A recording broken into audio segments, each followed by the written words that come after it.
It begins with something so simple that most dismiss it. A glass of water, clear, ordinary, untouched. You place it beside your bed without expecting anything, without asking for proof, without knowing that in that still surface lies a secret older than the oldest prayer. Water watches, water listens, water remembers. And in the silence of night, when the human mind softens and the veil between worlds grows thin, that glass becomes something more than matter. It becomes a mirror between the seen and unseen. Ancient mystics believed that night water could absorb the frequency of thought, that the mind continues to speak in whispers even while asleep, and that water in its perfect receptivity records every murmur. To them, the glass beside the bed was not decoration, but communication, between you and your own soul, between you and the divine field surrounding you, between your consciousness and the timeless intelligence that orchestrates life itself. You can trace this ritual back thousands of years. In the temples of Egypt, vessels of water were left overnight to absorb moonlight, to be drunk at dawn as liquid purity. The hieroglyphs called it the water that remembers the sky. In ancient Greece, healers of Asclepius's sanctuaries placed bowls of water beside the sick during sleep, believing that dreams and divine energy entered through it. And in the East, monks spoke of the water of stillness kept near the sleeping mat, a silent witness that gathered emotional residue and transformed it into balance. Everywhere on earth, under different names, people have known. Water listens to intention. Science, in its own language, has begun to catch up.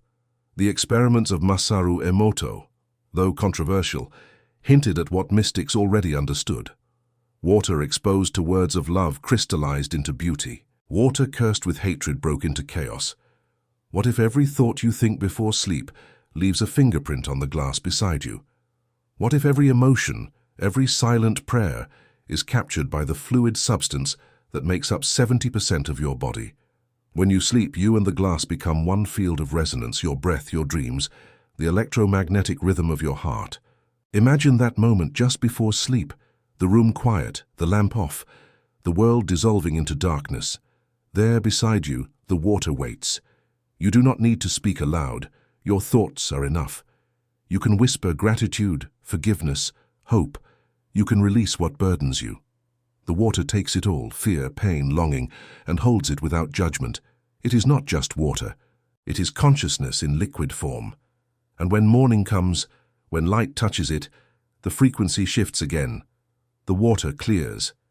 Some traditions teach to drink it, letting the purified energy re-enter your body as healing. Others teach to pour it away, allowing the earth to absorb what has been cleansed. Both are true, both are sacred. The first time you do it, you may feel nothing. It may seem absurd. How could something so simple hold power? But simplicity has always hidden the divine. The breath, the heartbeat, the sunrise, none need belief to work. The act itself is the prayer. By placing that glass beside your bed, you are creating a ritual space between your consciousness and the invisible forces of nature. You are telling the universe, I am open to harmony. I am willing to listen. And in that openness, something begins to move. Water, when left still, becomes a mirror for energy. Throughout the night, it interacts with your electromagnetic field. The human body emits frequencies, your brain, your heart, even your dreams. While you sleep, those vibrations slow, align and communicate through subtle waves. The water absorbs the story of your night. If you awaken suddenly at 3 a.m., notice the glass. Ancient healers believed that when the spirit shifts in sleep, water responds with tiny ripples unseen to the eye, a sign that your soul is rearranging its burdens. In monasteries hidden in the Himalayan ranges, monks spoke of the vigil of water. Each evening before the bell of silence, they would place a bowl near their sleeping mat and murmur the same phrase, "Clean me, carry me." To them, the water was not symbolic. It was alive, intelligent, responsive. They said it remembered every prayer ever spoken into it. Some monks, when dying, asked to have the same water placed near them, so their final thoughts would return to the source cleansed. You can feel the same ancient pulse when you look at your own glass. The condensation forming on the outside is not just humidity, it is breath. The temperature between your body and the air creates the mist that veils the surface. In some traditions, that mist represented the thin line between worlds, the visible breath of the unseen. In the old Hebrew mysticism, the Kabbalists spoke of the water of testimony, a fluid medium through which divine truth reflected itself. They believed that intention impressed reality onto the elements. Water was memory in motion. The moment you understand this, the world begins to change. You start seeing water everywhere, not as background, but as the connective tissue of life. The river outside becomes your bloodstream. The rain becomes your tears. The ocean becomes the collective memory of all souls that ever lived. And that small glass beside your bed becomes a symbol of this infinite circulation. What you give it returns multiplied. Modern physics offers a strange echo to these ancient ideas. Quantum coherence, wave-particle duality, the observer effect, all suggest that matter responds to observation. When you place a glass of water with mindful presence, you are, in essence, collapsing possibility into form. You are transforming water from a random molecular arrangement into an intentional field. Your attention is the key. Attention is the modern word for prayer. At night, when dreams pull you into dimensions beyond logic, your subconscious continues to emit frequencies. Fear, love, regret, all have measurable vibrations. Water, in its fluid neutrality, is the perfect recorder. That is why mystics used it for divination, not to predict, but to reflect. They would gaze at the still water until visions arose, not from the water, but through it, as if consciousness used it as a lens. The glass beside your bed serves a similar purpose. It receives, it mirrors, it heals. Perhaps this is why so many feel peace in the sound of rain or the sight of waves. It is the resonance of remembrance. Your body, made mostly of water, recognizes itself in those movements. It feels home. When you bring that awareness to your nightly ritual, you restore an ancient bond. You no longer see water as a utility, but as a companion, a sacred witness that knows you beyond words. Before sleep, when you pour water into the glass, do it slowly. Watch the swirl of light as it fills. This is not superstition, it is presence. Each movement anchors you in now. Whisper to it, not to command, but to commune. Tell it what you wish to release. Tell it what you wish to heal. Gratitude multiplies the effect. Science calls it coherence of intention. Mystics call it alignment with the divine flow. Both mean the same. You are tuning your inner frequency to harmony. Then place it beside your bed, near where your heart will rest. As you drift into sleep, imagine the water glowing faintly, pulsing with the rhythm of your breath. This visualization bridges the conscious and subconscious. Your body, feeling this subtle harmony, begins to regulate. The parasympathetic nervous system activates. Heart rate slows. In this peace, healing begins. All night, the invisible conversation continues. Your dreams speak in symbols. Water translates them into energy. Worries dissolve. Regrets soften. Hidden tensions find release through resonance. When you wake, the first light reveals the same still glass, but something has changed. The air feels cleaner, the water clearer, and you lighter. Drink it with reverence or pour it back to the earth with gratitude. Either way, you close the circle. Every great civilization had its water ritual. The Mayans left obsidian bowls filled with sacred water in caves to communicate with the spirits of ancestors. The Celts believed that wells and springs were portals where the veil was thin. They left offerings beside them at night, knowing water carried messages between realms. Even early Christians performed blessings of water, not only to cleanse the body, but to align the soul. Somewhere along the line, this knowledge was forgotten, reduced to superstition or poetry. But it was never lost. It only waited for silence to return. And silence is what night gives. That is why the glass must stay beside you while you sleep, not in the kitchen, not in another room, beside your breath, your pulse, your dreams. In the still hours, when the mind rests and spirit listens, that proximity matters. Energy does not travel far when it is intimate. It transforms through closeness. The water becomes your reflection, the silent listener that absorbs what words cannot. Many who try this notice subtle things. Dreams become gentler. Sleep deepens. Upon waking, anxiety feels softer, replaced by calm curiosity. These are not coincidences. They are signs of harmonization. The ritual itself is ancient biofeedback. Water mirrors your frequency and returns it to you purified. That is why morning feels lighter. It is not magic. It is resonance. You may begin to notice, too, how your thoughts before sleep shape your next day. If you go to bed angry, the water becomes dense, almost heavy. If you go to bed grateful, it shines. You can sense the difference. Some even claim they see tiny patterns of light reflected within it, a sign of coherence. Whether or not the eye can prove it, the heart knows. Remember, water is not a stranger. It has been in your body, your ancestors' bodies, the oceans, the clouds, cycling endlessly. Every drop you drink has existed since the dawn of Earth. When you speak to it, you are speaking to the oldest intelligence in existence. That is why the ancients called it sacred. That is why they placed it beside their beds, to commune with eternity in the simplest form. And so, as the first block closes, the message is clear yet infinite. What you place beside your bed is more than hydration. It is participation in the oldest ritual of remembrance. Water reflects not only your face, but your soul. It listens, heals, and teaches you to listen again. The night awaits. The glass awaits. What happens next is not superstition.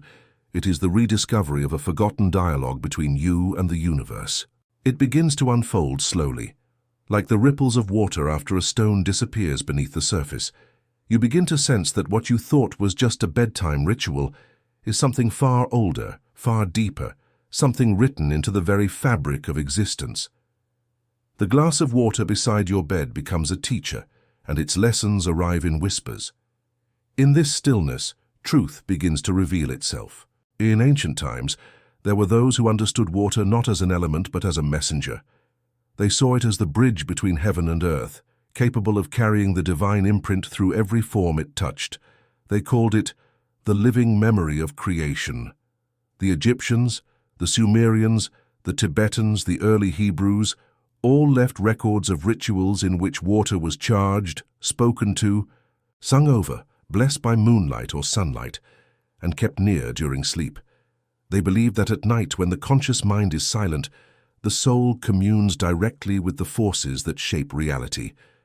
There is a story, buried in the ruins of Abydos in Egypt, about a high priest who healed the pharaoh's illness not with medicine, but with water placed by his bed for 7 nights.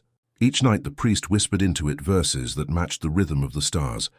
By morning, the water shimmered with an unearthly light, and when the pharaoh drank it on the 7th dawn, his sickness vanished.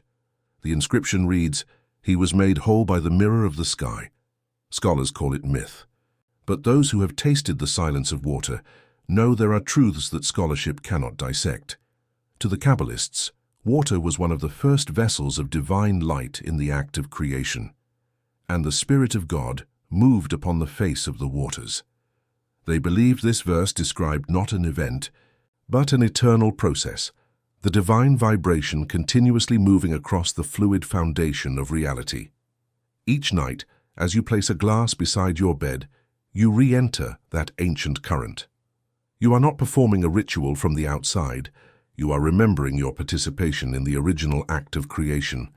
Science now tells us something that feels almost like poetry. Water is shaped by vibration. Sound, frequency, emotion, they leave measurable patterns. Frozen under a microscope, water reveals geometry, symmetry, or chaos depending on the stimulus. In the presence of harmonious sound, like sacred chant, gentle music, or loving intention, water forms perfect crystalline shapes. In the presence of anger or fear, it fractures. And if this happens in a laboratory, why would it not happen beside your bed? Why would your nightly thoughts not sculpt the molecular dance of that glass of water? Consider this. Your body is mostly water. Your cells float within it. Your blood carries it. Your thoughts are conducted through it. Every emotion you feel is transmitted through this liquid field. When you sit in calmness before sleep, when you whisper gratitude or forgiveness, you are not just programming the water beside you. You are synchronizing with the water within you. The boundary between the glass and your body dissolves in the invisible field of vibration. You become one resonance, one body of memory. In the ancient monasteries of Mount Athos, monks practiced what they called the night benediction. Before resting, they placed a bowl of water near their cot and spoke one line: "May this water remember the light of today and return it to me purified." They believed that water absorbed the residue of every thought during the day, the noise, the sorrow, the fragments of others' energy, and at night through prayer it released them back into balance. In the morning, they would either drink or pour the water at the roots of trees, completing the cycle. The trees, they said, would take the burden and turn it into oxygen, the invisible act of forgiveness that keeps the world breathing. You can almost feel this same rhythm when you pour your own glass each night. The subtle intention shifts its texture. The act becomes a ritual of release. You realize that you are not trying to command the universe. You are synchronizing with it. The water is not your servant. It is your reflection. Some scientists studying the field of biophysics now speak of structured water, water whose molecules align into coherent patterns that allow it to store and transmit energy more efficiently. They find that such water interacts with electromagnetic fields differently, almost as if it becomes aware. Ancient mystics called this living water. The Bible spoke of it. The Sufis wrote poetry about it. Jesus used it as a metaphor for eternal consciousness. Whoever drinks the water I give will never thirst.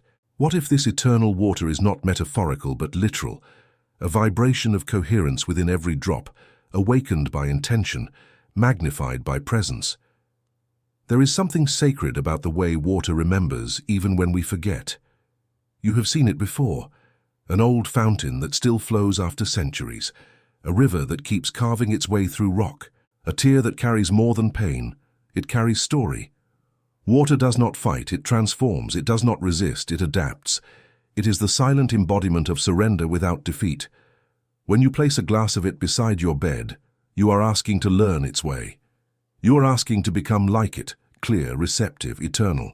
The mystics of Persia told a story about a man who, consumed by anger, could not sleep. A wise woman told him to leave a bowl of water beside his bed and to look at it whenever the rage rose in him. "Do not speak," she said. "Just look until you can see yourself again."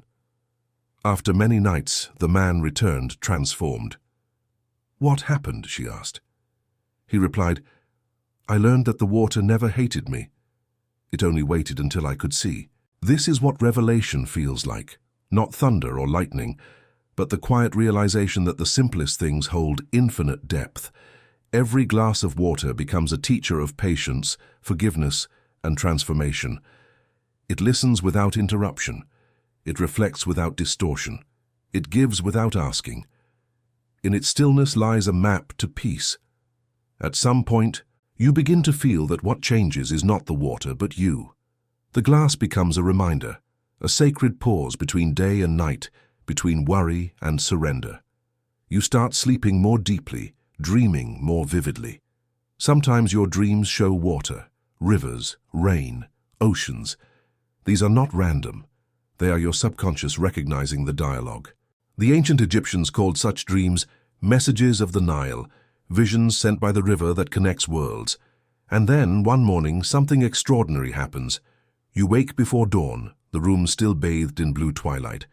You look at the glass beside you. It seems to shimmer faintly, not with light but with presence.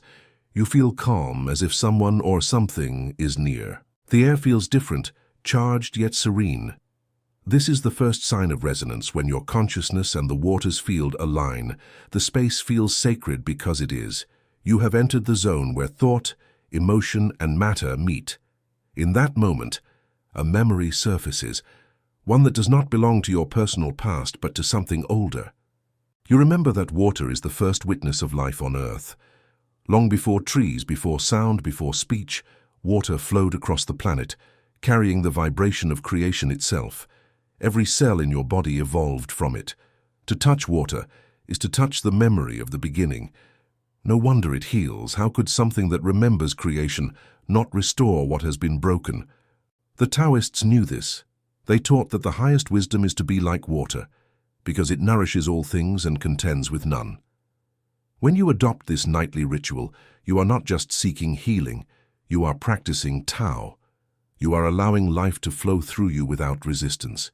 You begin to trust the rhythm, to rest in the flow, to understand that every emotion, every challenge, every night is simply another current in the great river of being.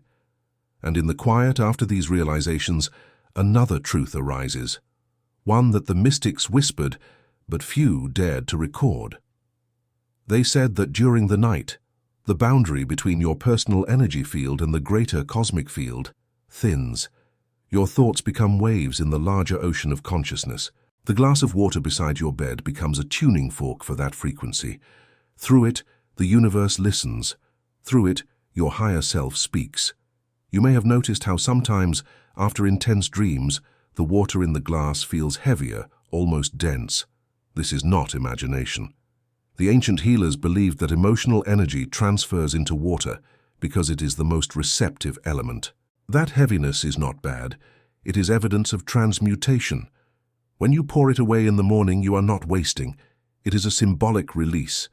The earth receives it and neutralizes it, just as trees absorb carbon and return oxygen. It is nature's alchemy at work. Even modern psychology has begun to recognize the power of symbolic acts. Rituals like this activate the subconscious mind, which communicates through symbols, not logic. When you consciously pour away the water, you are telling your subconscious, "This is gone." And because the subconscious cannot distinguish between symbol and reality, it obeys. The emotional weight dissolves. Healing follows. That is why ancient practices never separated spirituality from psychology, prayer from physiology, or ritual from science. They understood they were all expressions of the same truth. What heals the mind heals the body. What purifies thought purifies blood. What calms the soul calms the heart. The glass beside your bed becomes a bridge, a tangible object that unites invisible processes. In the Middle Ages, mystics spoke of aqua sapientia, the water of wisdom, saying that it appeared to those whose hearts had become transparent. To them, water was not an element, but a teacher. They said that if you look at water long enough in silence, you begin to see your own nature reflected, not your face, but your essence. Those who learned from it became healers, artists, and prophets. Those who ignored it remained thirsty even by the river. Tonight, as you place your glass once again, you are joining that lineage. You are aligning yourself with those who listened to silence and discovered the infinite within it. You are bringing ancient wisdom into a modern bedroom, turning an ordinary night into a sacred ceremony. You are proving that spirituality never needed temples. It only needed awareness. And perhaps as you drift into sleep, a single thought lingers. If something as simple as water can hold memory, intention, and light, what else in this world is alive in ways we have forgotten? If water responds to love, does not the air, the earth, the stars? You begin to sense that consciousness is not confined to the human mind. It flows through everything. The glass beside your bed is not just an object, it is an opening. This is the revelation that healing, peace, and divine connection were never separate from daily life. They were hidden in the ordinary. The sacred was always in reach, waiting in a glass of water beside your bed, in the silence between breaths. The old texts were right. Water is not only the mirror of the sky, it is the memory of your soul. And when you honor it, it begins to reveal the part of you that was never broken. Something changes after the revelation. The ritual that once felt like an act of curiosity now begins to feel alive, magnetic, quietly powerful. You no longer see it as an experiment, but as a conversation, an intimate dialogue with the unseen. Every night as you pour the water and place the glass beside your bed, something deep within you stirs. It's not the mind, it's something older, the ancient part of your being that remembers silence as language.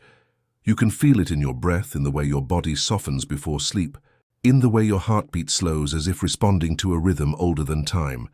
The transformation doesn't happen all at once. It unfolds like dawn, slowly, tenderly, almost imperceptibly. The first light doesn't blind, it whispers. At first, you simply feel more peace before sleep. Then you notice that your dreams become less chaotic. You wake with ideas, clarity, insights that seem to come from nowhere. You start remembering things, not from this life perhaps, but fragments of wisdom, sensations of familiarity, as if you're touching knowledge that belongs to your soul's deeper memory. The glass beside your bed becomes a living symbol of this transformation. You begin to sense that the water is no longer just absorbing, it's transmitting. It mirrors your emotional healing in ways that seem impossible to explain. Nights that once brought anxiety now bring quiet revelation. Fears that once spoke loudly begin to lose their voice. You realize that this is not a ritual of magic, it's a ritual of alignment. Water doesn't change the world, it changes the way you meet the world. One night, you decide to test this truth. You place 2 glasses of water beside your bed. To one, you whisper gratitude and love. To the other, you speak your pain, your confusion, your doubts. You leave both untouched until morning. When you wake, you find that the glass of gratitude looks brighter, almost more vibrant, while the other seems dull, heavy. It's not your eyes playing tricks. It's perception, responding to energy. You drink the water of gratitude and somehow it tastes sweeter. The other you pour away, watching it carry your heaviness into the earth. Something inside you shifts. The understanding that what you release through water does not vanish, it transforms. Transformation, you realize, is not about becoming something new. It's about remembering what you already are beneath the noise, beneath the fear, beneath the forgetting. Water teaches this perfectly. It can become vapor, ice, rain, river, but its essence never changes. It remains water, shapeless yet eternal. And so do you. There is an old teaching from the desert mystics that says, when the water in you remembers the light, the darkness loses its power. They believed that each human carried a river within, a current of divine remembrance. Pain, they said, was not punishment but stagnation, water trapped by the rocks of resistance. Healing, then, was simply movement, the return to flow. The ritual of placing a glass of water beside your bed each night becomes a mirror for this truth. Each time you let go, you remove one stone. Each time you forgive, the current grows stronger. Soon you begin to sense how everything in life follows the same rhythm.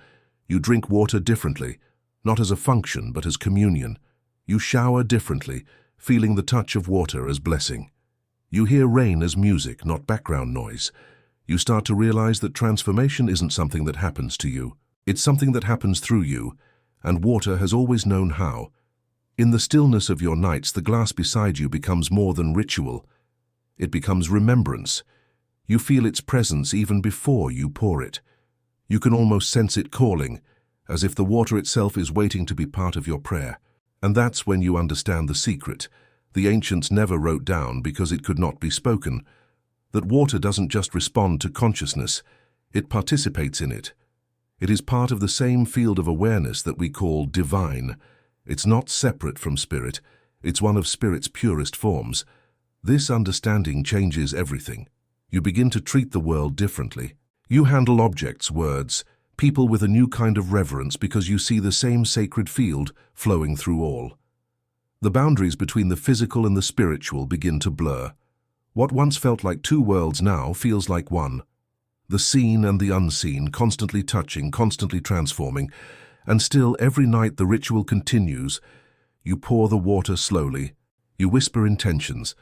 You fall asleep and something extraordinary happens. Your dreams begin to speak the language of water, flowing imagery, rivers turning to light, oceans reflecting skies that look like mirrors. You wake with tears of peace, not sadness. You start to feel as though you're being cleansed from within, not just emotionally, but cellularly, as if something ancient and intelligent is reconfiguring your inner chemistry. Science might call it coherence, entrainment, bioresonance, but the mystics would call it grace. The field of water inside you and around you begins to align with a higher order. Your cells, listening to the vibration of harmony, start to mirror that frequency. You notice your energy changing. Fatigue lifts. Your body feels lighter. Even your face softens. You find yourself speaking more gently, reacting less, listening more. You feel present, alive. You begin to see how transformation never needed struggle. You only needed to remember how to listen. The glass of water beside your bed taught you that, without words, without dogma, without fear. You understand now why every spiritual path has spoken of water: baptism, ablution, purification, anointing, rebirth. These were not rituals of belief. They were reflections of the same universal principle: transformation through remembrance. In ancient Japan, Shinto priests performed misogi, the ritual of standing under waterfalls to cleanse body and spirit. They believed that the falling water shattered old energy fields, allowing light to enter. But they also said that the real misogi happened within, when thoughts became clear, emotions pure, and intentions aligned with truth. You do not need a waterfall. Your glass of water beside the bed becomes the same portal. It receives what you release, and through stillness, it transforms chaos into harmony. Transformation through water does not come from control. It comes from surrender. Control is the rock that stops the river. Surrender is the flow that finds the sea. Each night you surrender more, to silence, to trust, to something vast and benevolent that guides without force. You realize that healing is not an act of fixing, but an act of remembering the flow you once had before the noise of the world hardened you. And in this surrender, something miraculous occurs. You begin to heal relationships. The same energy you bring to the water you begin to bring to people. You no longer speak to be right. You speak to be real. You no longer listen to defend. You listen to understand. You carry the softness of water into every conversation, every gesture, every silence. People feel it. They can't always name it, but they feel calmer around you. You are no longer reacting from fear. You are responding from flow. One night, after months of this ritual, you realize something you never noticed before. The moment you pour the water, the air around you changes. The silence thickens, but not heavily. It becomes sacred, like a soft pulse. It feels as though the space itself recognizes the intention. You've entered a field beyond words, where creation listens directly to the heart. In that field, your thoughts no longer feel random. They feel like seeds falling into fertile soil. You understand that what you think, especially before sleep, is not just private. It's participatory. It shapes the field of your reality. Water teaches that too. It does not argue with gravity. It uses it. It does not resist obstacles. It finds paths around them. The lesson is simple, yet transformative. Resistance wastes power, but flow transforms it. When you live like water, even challenges become currents that carry you forward. You stop fighting your story. You begin to trust it. You see that every loss, every heartbreak, every confusion was not punishment but purification. Life turning you transparent so light could pass through. And when you see that, gratitude returns, not as performance but as truth. Gratitude becomes the water of your spirit, the current that carries your thoughts toward peace. You begin to live in a state of quiet awe. The world no longer feels like chaos. It feels like rhythm. Even pain feels purposeful. You understand that transformation isn't an escape from darkness, but the ability to see light within it. You begin to wonder if a single glass of water can hold intention. What about the oceans, the lakes, the rain? You walk outside and feel rain on your skin differently now, as if every drop carries memory, not just moisture. You begin to see clouds as prayers returning to earth, rivers as veins of the planet, the ocean as the collective subconscious of humanity, vast, deep, powerful, and healing when honored. You realize that every drop you pour with love becomes part of that ocean. You are not separate. You never were. The transformation completes its circle here, the awareness that the divine does not live in temples or books, but in the elemental fabric of existence, water, air, fire, earth, all mirrors of consciousness, all listening, all waiting to remember themselves through you. When you place a glass of water beside your bed, you are performing the simplest and oldest act of magic. You are reminding the universe that you remember, and yet there is something even deeper that reveals itself when you least expect it. One night, you forget the ritual. You fall asleep without the glass beside you. In the middle of the night, you wake. sensing an emptiness. Not fear, but absence, as if something sacred was missing. That's when you realize that the ritual has become more than habit. It has become harmony. It's not superstition, it's remembrance of your connection with all things. You place the glass again, and peace returns instantly. In that peace, you understand the truth that no book could teach. Transformation is not an event, it's a rhythm. It's not about arrival, it's about alignment. Every drop of water, every breath, every heartbeat carries the same intelligence. To live in awareness of that is to live in continuous transformation, to see the divine in the ordinary, the infinite in the small, the sacred in the simple. And so, as night deepens and the glass rests beside you, you feel it again, the quiet pulse of something vast and loving moving through you. It doesn't ask for worship, it asks for awareness. It doesn't demand belief, it invites participation. Transformation is not what happens to you when you seek the divine. It's what happens when you realize the divine has always been seeking you. And in that realization you sleep, not to escape but to return. It is said that every true transformation gives birth to an awakening. It comes not as a sound, but as silence so pure it humbles you. It is not thunder, it is dawn, a gradual brightening of awareness, so subtle that one day you simply realize you are no longer who you were. The glass of water beside your bed has become something sacred, but the awakening it has brought is not about water at all. It's about remembrance, that ancient knowing you carried long before your first breath.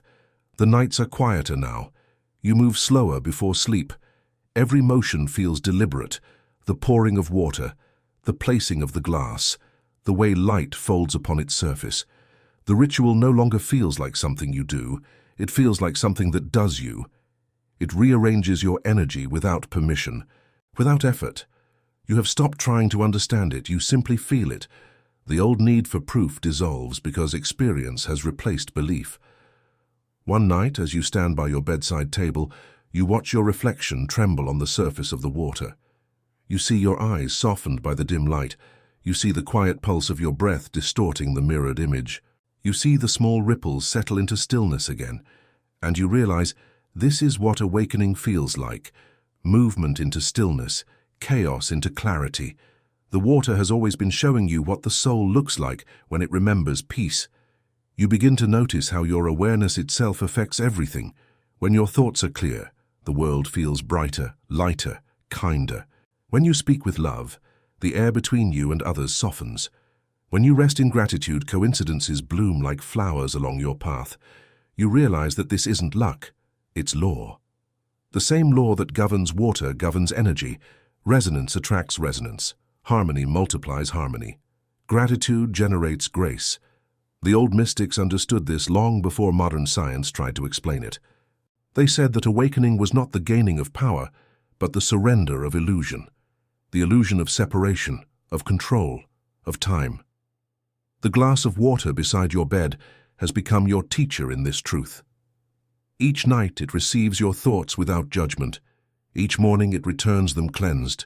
Slowly, you learn to do the same, to receive the world without judgment and return it with understanding. Awakening changes how you see everything, even suffering. You begin to understand pain, not as punishment, but as purification, the fire that boils away what no longer serves.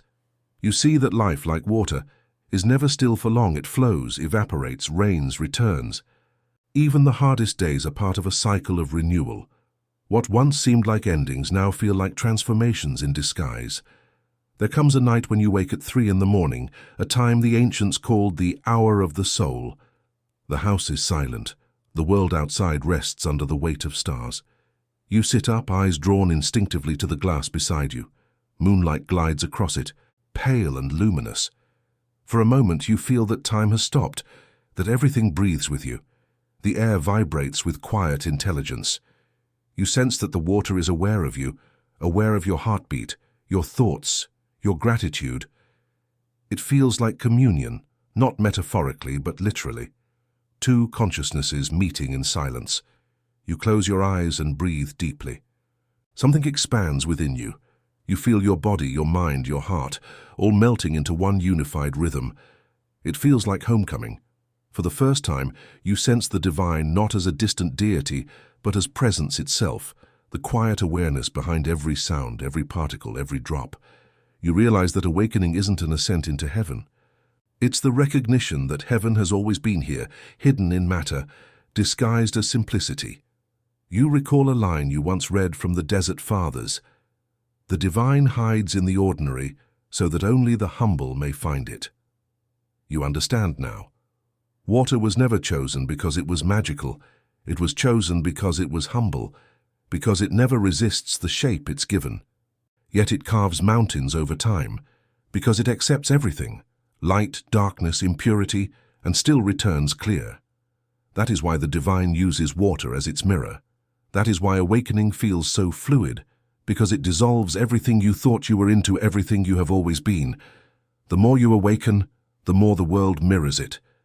People notice your calm, your clarity. Strangers smile at you for no reason. The right opportunities arrive without struggle. Life begins to feel orchestrated, as if the universe has been waiting for your alignment to begin its music. You understand that this was never coincidence. Consciousness is not confined within you. It is the field you participate in, and that field listens to vibration, not words. You begin to practice stillness in daily life. You pause before speaking. You breathe before reacting. You listen more deeply to others, not to their words, but to the tone beneath them, the emotional current, the unspoken longing. You start to realize that every human being is like a glass of water, transparent, reflective, sensitive to energy. When you project love, they shimmer. When you project fear, they cloud. And in that awareness, compassion is born. Compassion, you discover, is not pity, it's recognition.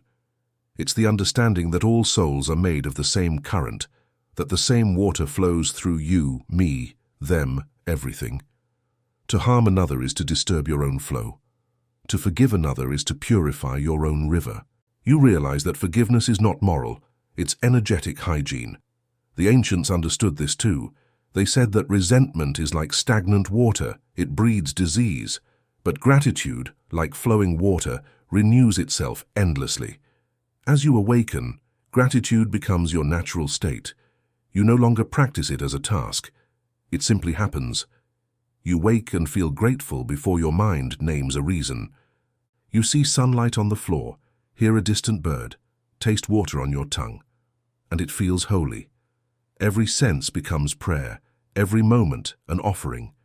You understand now what all prophets, poets, and mystics have been trying to tell us since the beginning, that the divine does not demand worship, it invites awareness, that miracles are not violations of nature but revelations of it. That water in its clarity is both the metaphor and the medium of awakening. You realize that perhaps all those who drank the living water the scriptures spoke of were simply those who awakened to the fact that life itself was alive, aware, and loving beyond comprehension. And with that realization comes humility. True awakening does not make you feel superior. It makes you feel small in the most beautiful way, like a drop realizing it belongs to the ocean, like the ocean realizing it exists in every drop. The ego softens, the heart expands.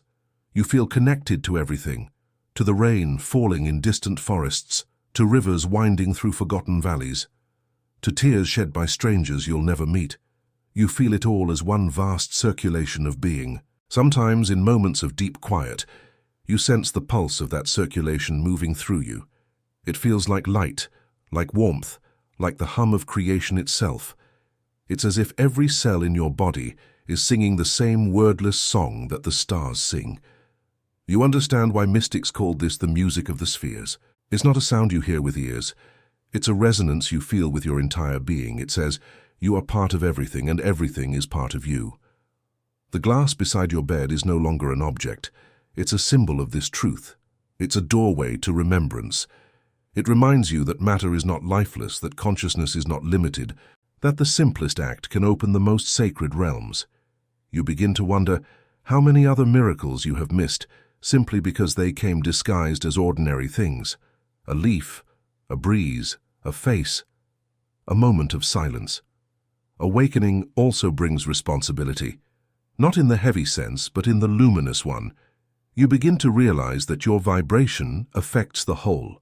Every thought, every emotion, every intention ripples through the field like a drop in water. You see that your inner peace is not private. It contributes to the balance of the collective. Each time you calm your mind, you calm the world a little. Each time you forgive, you clear a stream that others will drink from unknowingly. And so the ritual continues, not as repetition, but as renewal. Every night, you return to the glass, to the silence, to the communion. Every morning you wake more awake. The boundaries between sacred and mundane dissolve completely. Washing your hands feels like purification. Drinking feels like communion. Life itself becomes a continuous ritual. There are moments when you remember your old self, the one who rushed, who doubted, who sought answers in noise. You smile gently with compassion. That self was never wrong, only asleep like water frozen by fear. And awakening is simply the thaw. You feel gratitude for every moment of unawareness that brought you here, because without darkness, light cannot reveal itself. Without forgetting, remembering would have no meaning. Now, even when storms come, emotional, physical, worldly, you remain still inside. You no longer fear chaos. You understand that even turbulent water purifies as it moves. You trust the current. You let it take you. This is the essence of awakening, not the escape from storms, but the ability to remain water within them. And perhaps one night as you close your eyes, you hear it clearly for the first time. The whisper beneath all sound, the pulse beneath all silence, the voice that has been with you since the beginning. It says nothing new. It simply says, I am. And you know, that's what the water has been saying all along. When the awakening settles, what remains is silence. Not the absence of sound, but the presence of peace.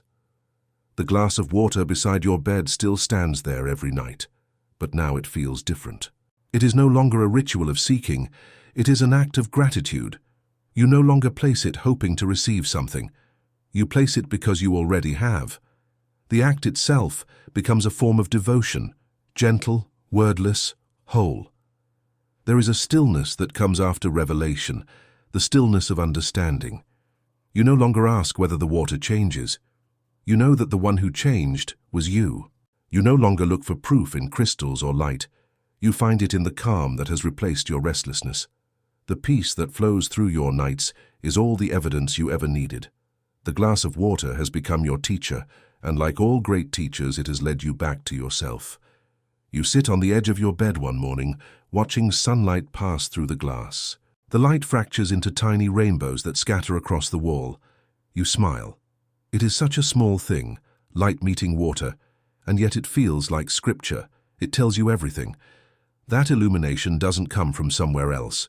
It is always present, waiting for something transparent enough to pass through. You understand that the purpose of this ritual was never to summon light, but to become clear enough to let it in. The ancients understood this. They never worshipped water as an object, but as a mirror, the mirror of divine clarity. They saw purity not as moral perfection, but as transparency, the ability to let truth pass through without distortion. When you began this journey, your thoughts were cloudy, restless, heavy. Now they move like rivers under moonlight, gentle, quiet, reflecting everything without holding on to anything. This is purification. This is what it means to heal. In this reflection, you begin to see the world differently. You notice how everything mirrors everything else. The glass of water reflects your mind reflects the world reflects the divine, and the divine, infinite and patient, reflects you. It's all one great circle of remembrance. You start to see that healing is not about changing what is outside you, but remembering what is inside you, the still, clear space that has always been untouched. You remember the first nights of doubt, when this felt strange, when you thought, how could a glass of water matter? And now you realize it mattered, because it required presence. It asked you to pause, to breathe, to look, to feel. That was the secret all along. Presence is the medicine. Attention is the prayer. Intention is the bridge. Water was just the reminder that divinity hides in plain sight. There is an old saying from the mystics of Al-Andalus: "He who looks for God outside will wander forever. He who finds God in the water of his own being will never thirst again." You understand now. The thirst you once felt, for meaning, for peace, for answers, was never a curse. It was the call of remembrance. It was your soul asking you to drink from the well within.